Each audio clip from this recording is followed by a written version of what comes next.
rock and roll. The winds came from the southeast all day.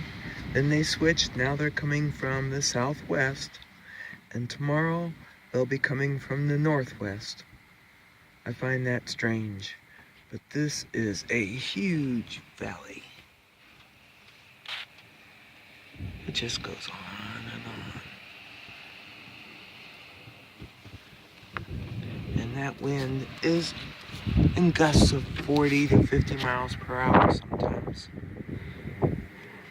You have to stand really strong when you walk around. Look at the wind just knocking everything all over. And these bushes are all blooming.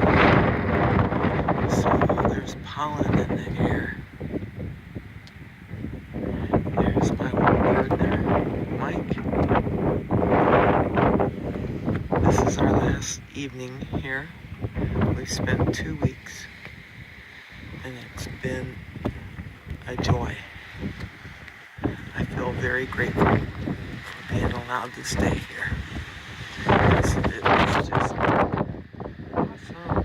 Oh man, I'm getting sand in my eyes. Okay, that's it.